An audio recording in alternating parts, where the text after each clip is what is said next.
Nosotros somos Rodrigo, Kevin y Juan. Vamos a hablar sobre las enfermedades respiratorias o pacientes con enfermedades respiratorias que son más comunes en la consulta odontológica. Sí, pues obviamente es una enfermedad muy común, creo que en general. Pues aquí vamos a hablar un poquito de cómo funciona o cómo es que necesitamos tratar nosotros como odontólogos a los pacientes con enfermedades respiratorias. Pues obviamente empezando, ¿verdad? Lo más importante en toda consulta odontológica es La anamnesis. la anamnesis, que básicamente es un interrogatorio que se le hace al paciente para buscar si tiene alguna... Obviamente lo primero es el motivo de consulta por el cual se presentó el paciente. Sí, hay veces que llegan por necesidad y no por algo que ellos quieran, más que nada. O sea, es la necesidad del dolor o la desesperación del problema que están cargando actualmente. En efecto. Sí, para eso se identifica la enfermedad actual que tienen, si es que no se han dado cuenta. Y también también tenemos que tener los hábitos que pues da el paciente, porque al tener estos hábitos igual nos facilita pues el diagnóstico. Sí, claro, y pues básicamente en la anamnesis buscamos, pues, como ya mencioné, el motivo de consulta, buscar si el paciente tiene alguna enfermedad hereditaria o que pues normalmente se le dio por él mismo, y buscamos si el paciente es asmático, por ejemplo, buscar las dosis que ocupa de su propio medicamento que su especialista le recomendó, claro, para ver si tiene algún problema con el tratamiento que vamos a realizar odontológicamente, ¿verdad? Sí, yo creo que también es como necesario, ¿no? Saber si el problema que ha cargado es como agudo o crónico. ¿Sabes cómo son esos? O sea, la diferencia de esos dos. Pues sí, ¿no? O sea, tú sabes que es agudo. Es cuando te pega durísimo la enfermedad. Sí, claro. O sea, y crónico es como si la enfermedad fuera como pasiva, que va siempre... evolucionando, ¿no? Exacto, Que inicia de una forma y va evolucionando. exacto, que siempre la vas a tener ahí, pero que, o sea, no te va a dar como una aguda que es así de impacto y fuerte. O sea, eso va a ir como constante, pasivo pero constante, siempre lo vas a tener, nunca se te va a quitar. Entonces hablamos del paciente asmático, yo creo que es como lo más común, y de ahí pues algunos pacientes con disnea, tos, expectoración o dolor, disfonía, rinorrea o epistaxis vómica. Exacto, y por ejemplo, ¿tú has tratado a algún paciente con asma? Sí, mi hermana fue uno de mis primeros pacientes asmáticos, y lo que me pidieron hacer primero fue como investigar, bueno, poner en mi nota prequirúrgica qué es lo que necesitaba yo hacer en caso de una crisis asmática. O sea, también las indicaciones de tomar sus 3 puffs de salbutamol antes de entrar a la clínica, media hora o una hora antes, para evitar pues contratiempos.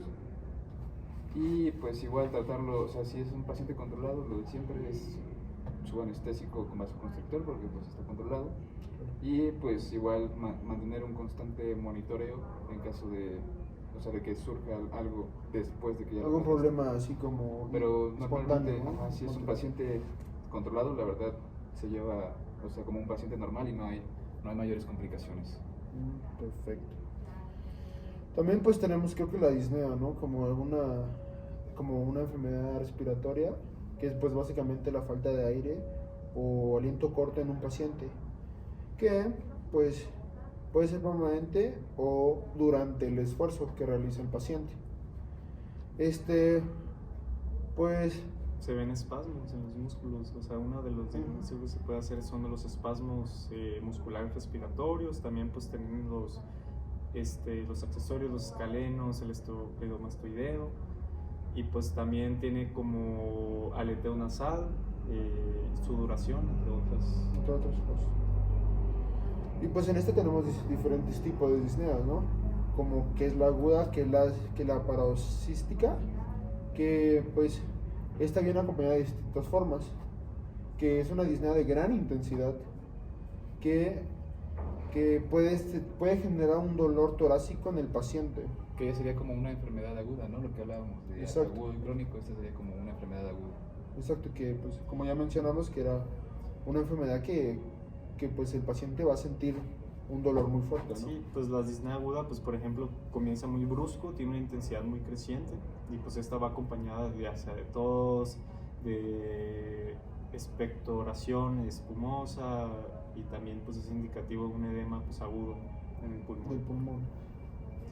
Y pues también tenemos la disnea de esfuerzo, ¿no? Que es como cuando, por ejemplo, realizamos alguna actividad, subimos escaleras o caminamos un tramo largo, por así decirlo, y nos empezamos como a cansar, a respirar de agotados. Eso es una disnea por esfuerzo. Y esta puede estar presente en afecciones bronquiales, como ya mencionamos, el asma, en efisemas, carcinomas. También tenemos afecciones pulmonares, que pueden ser la fibrosis en los pulmones, atelectasia y neumoniosis. También tenemos la disnea continua, ¿verdad? Que es frecuente en la mayoría de las afectaciones respiratorias. Por ejemplo, tenemos que, ya habíamos dicho, la disnea continua inspiratoria con bradipnea, síndrome de comprensión de vías aéreas superiores. También tenemos la disnea continua con polipnea y dificultad de los tiempos de ambos tiempos. Pero, por ejemplo, a ver, cuando te hiciste este procedimiento quirúrgico, o sea, tu hermana tuvo que tomarse su medicamento antes, ¿no? Ajá, antes de la consulta. Antes de la consulta. Bueno, se administró 3 puffs de salbutamol, media hora o 1 hora antes del procedimiento, es lo indicado. ¿Tú alguna vez has tenido disnea? No. ¿No? ¿O ustedes han tratado pacientes asmáticos? Pues asmáticos como tal, que yo sepa, no. Es que hay veces que los pacientes como que les da pena decir a veces. Por ejemplo, ¿te acuerdas de Lalo? Ajá. Él era asmático, y cuando llegó a consulta, como llegó, o sea, puede que sea muy aparte de su asma, pero llegó con la tensión muy alta. Entonces como que tenemos que en el transcurso que está ahí relajarlo, o sea, estar platicando con él para que igual bajen como los niveles. Ajá, y también como ya mencionamos, algunos síntomas es que llegan con sudoración excesiva. Y llegó pálido y llegó sudando, Lalo. Él, o sea, mencionaba sentirse bien, pero pues, o sea, arrojaba otros dolores. Exacto. Tenemos que controlarlo. Si no se controla en consulta, lo que nos dijo el doctor fue, ¿sabes qué? Mejor ve a su casa, que se controle. Pero si se controla ahorita, sí podemos, o sea, hacer el procedimiento claro. como es. Sí, no, y se le tomó la presión y venía alta, ¿no? Venía Sí, alta. Sí. Pero el puff, ¿para qué sirve? ¿Para que esté más activo? ¿Cómo? El puff sirve para que esté más activo. No, es para que esté como relajado todo el sistema respiratorio. Es como un vasodilatador. Ah, ok. Porque cuando un paciente asmático Cuando se le le da la crisis, cortan los se bloquea todo. o sea, y se no puede respirar. cierra como la vía respiratoria, es como que estuviera inflamado. Como si te golpearas y se te hincha. Entonces lo que hace el puff de salbutamol es que vasodilatador, hace que se deshinche. Por ejemplo, en caso de que haya una crisis asmática en el consultorio, pues lo que debe hacer principalmente pues es quitar cualquier objeto que haya en boca, o sea, interrumpir la consulta inmediatamente. Al paciente, ¿en qué posición es? ¿Cómo lo pones? ¿Sentado o es? Era posición, pues que básicamente el asiento dental estuviera recto, ¿no? O sea, que estuviera el paciente lo más cómodo posible. Básicamente. Y pues si trae su inhalador, es el medicamento que se le debe administrar, y en caso de que no lo traiga, pues nosotros buscar la manera en el carrito rojo. Y en caso de que no sea una como evolución favorable, o sea, pues ya sería llamar a emergencias. Claro. Pero normalmente es, o sea, administrar su medicamento, los PUPs, y con eso debería mejorar. Sí, para evitar pues, debería haber una problemas, ¿no? mejoría casi instantánea. No, sí. ¿No les ha tocado que llega su paciente lo más normal, que tiene tos, y es puro, oye, no puedo, espera, o sea, le estás haciendo el procedimiento y pues no... Que de la nada, ¿no? Que de la nada empieza a toser y ya no puede, o se te va... Hay muchos casos de que luego se les Pues va que- la pieza o les puede dañar. Sí, O sea, claro. muy iatrogenia, pues. No, creo que es uno de los más comunes en la clínica, ¿no? Que puede pasar en cualquier momento, que a lo mejor, digamos, estás tratándolo en operatoria, que estás haciendo una resina y tienes el leak ahí, y que el paciente de la nada empieza a toser, Y se te zafa. y dices tú, ay no, se va a ahogar, entonces mejor le quito el arco de Young para que pueda respirar un poco más y que pueda, pues, expulsar lo que tenga que expulsar, ¿no? Y pues este es un acto reflejo, que es un poco brusca, violenta, que pues cuya finalidad es pues expulsar la mucosidad o algún cuerpo extraño que pues se inserte en el tracto respiratorio. Como mencionaba, que es uno de los más comunes, por ejemplo, la saliva, ¿no? que de la nada te distraes y empiezas a toser.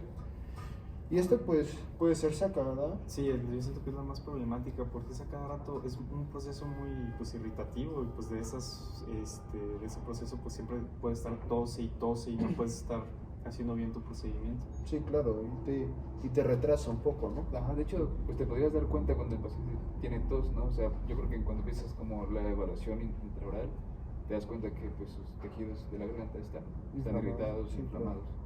Ya pues puedes empezar como a hacer la anamnesis, oiga, pues ¿por qué tiene así? ¿Qué es lo que pasa? Y ya es cuando empieza como la comunicación Sí, claro. con el paciente, ¿no? Y creo que pues en etapas como la que estuvimos anteriormente, como la de COVID, creo que era muy importante la bioseguridad de nosotros. Creo que eso es un tema a considerar del tratamiento odontológico en primera consulta y en las demás consultas durante la consulta, debido a que pues tú no sabes lo que el paciente pueda tener alguna infección viral o bacteriana y te llega a caer en el rostro sin tu protección de bioseguridad, ¿no?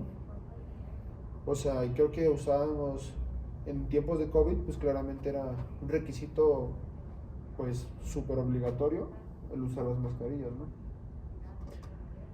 Ahorita ya no tanto, pero pues igual con tus lentes de seguridad. Pero aún así es importante. Y tener todas las barreras de seguridad para evitar contagios, ya sean virales, bacterianos o lo que pueda tener el paciente, ¿no? ¿Qué más podemos decir de las enfermedades respiratorias? Pues no son tan comunes, yo creo, ¿no? O sea, lo más común sería como el asma, que es lo que más se ve. Pero pues no es una enfermedad que tú digas, o sea, llega al consultorio y no lo puedo tratar. La mayoría de veces son pacientes controlados que son tratables. Sí, claro. Porque a mí la verdad un paciente con tos no me ha tocado, o sea, con la tos severa y todo eso no me ha tocado. Sí, pues sí, ¿no? Por ejemplo, he escuchado casos de hemoptisis, que ya es cuando, o sea, su tos es tan severa que ya empiezan, o sea, por el mismo desgaste de los tejidos empiezan a toser sangre. O sea, es cuando ya... Es como si fuera agudo, ¿no? Ajá. Que de golpe y te dañas luego. No, yo creo que es algo más como crónico, ¿Crónico? porque pues ya de tanto tiempo tenerla y no sé, tal vez no se trata, no... Tanto desgaste, dices, ¿no? Pues ya de tanto desgaste e irritación, pues ya empiezan a toser sangre, ¿no? Sí, claro. Igual lo que, no sé si, o sea, debería haber como una, como interconsulta, para que también exista, o sea, la evaluación torácica, Pues no, otorrinolaringólogo, ¿no? para la auscultación, las exploraciones torácicas y todo eso Que es importante. también es importante para ver sus Sí, claro. sus respiratorias. Y creo que, pues, bueno, realmente nosotros no vemos como tal eso, como odontólogos, pero creo que es importante, pues, también tener una comunicación con su especialista en dado caso de que sea un paciente con algún problema respiratorio. Si no tiene como decirle, ¿sabe qué? O sea, su problema no lo puedo tratar solo yo, porque yo me dedico, ¿sabe qué? Aparte de la boca, pero su problema viene desde el área pues respiratoria, entonces lo que vamos a hacer es tener una interconsulta, nos vamos a ver tal día y pues vamos a trabajar en conjunto para que su problema vaya evolucionando favorablemente, ¿no? Y por ejemplo, Rodrigo, ¿cuáles serían, digamos, algunas características de la hemoptisis?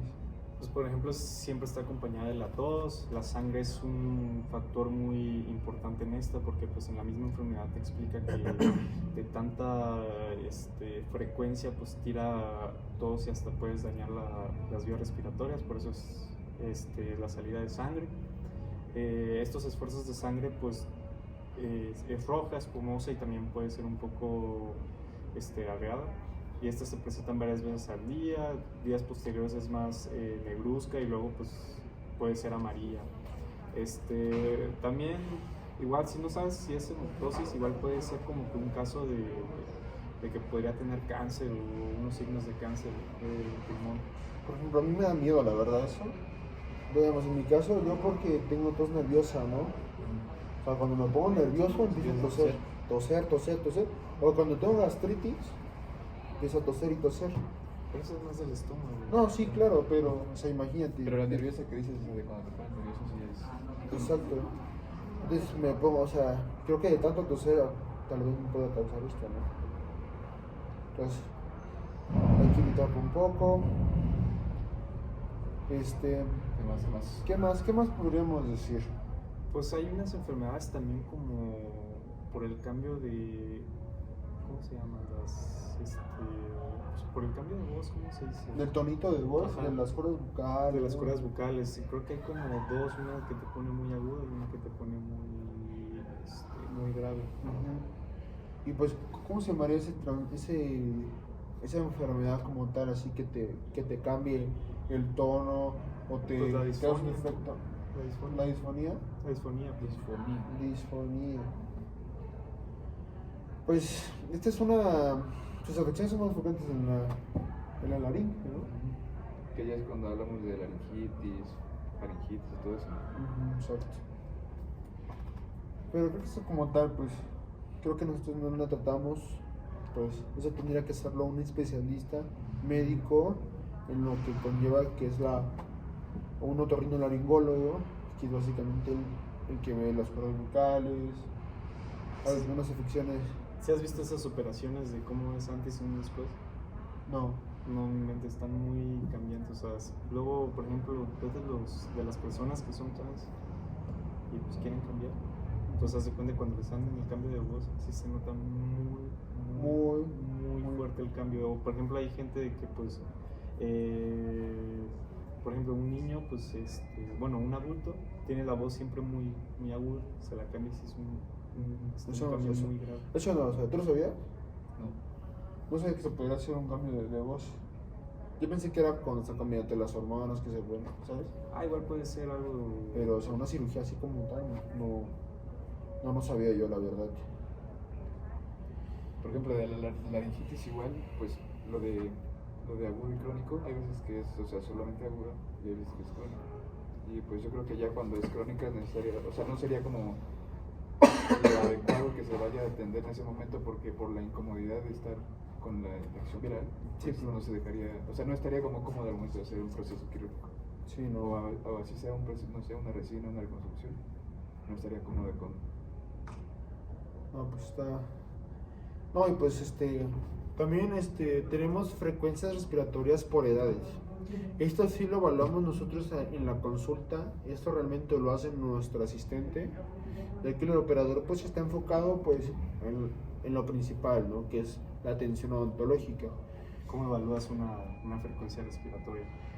Pues tienes que contarlo por minuto, que eso es lo Lo más principal. sencillo, o sea, lo que me mencionaron, o sea, como el más común que hacen es pues que el paciente se quede sentado normal y Relajado. pues tú lo observas cuando respira porque básicamente se ve cuando nosotros Sí, cuando inhalamos hay y una exhalamos. expansión torácica, ¿no? Y pues por un minuto cuentas cuántas veces ¿Cuántas veces expandió. respiró? Normalmente en recién nacidos la frecuencia respiratoria varía entre 30 a 60 respiraciones por minuto. Ya en un niño lactante menor de 20 a 40 respiraciones por minuto, y ya cuando es un lactante mayor de 20 a 30 respiraciones por minuto. Pues también tenemos preescolar, pues que es de 20 a 30. También tenemos el escolar, que es la siguiente etapa, que es 20 y 25. Y la última, ya cuando eres adulto, es de 15 a 20.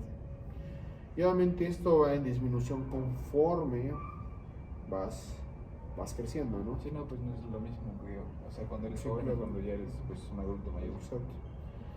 Obviamente esto es una frecuencia respiratoria pues en un estado normal. Obviamente cuando estás haciendo ejercicio tu respiración cambia, incrementa, ¿no? Porque estás en una actividad física que requiere más oxigenación, que requieres más respiración para que el oxígeno llegue a tu sangre de manera más frecuente, ¿no? También tenemos a otras alteraciones de la frecuencia respiratoria que sería como Tenemos la bradipnea, la tachypnea y la ambitud.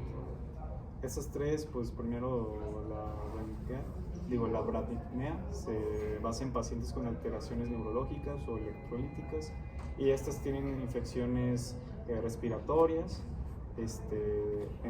enfisema pulmonar avanzado, y pues estas se basan en depresiones en el centro respiratorio. También tenemos las tachypneas, que estas son con pacientes con dolor por la fractura costal, y también puede ser basada en un síndrome de febril y procesos pleuropulmonares. Y la última, la de amplitud, pues es el grado de expansión torácica durante los movimientos respiratorios y la profundidad de la respiración. Sí, Sí, ¿no? Y las alteraciones de la amplitud pues sería respiración superficial, que sería como meningitis, ¿no? E inconsciencias.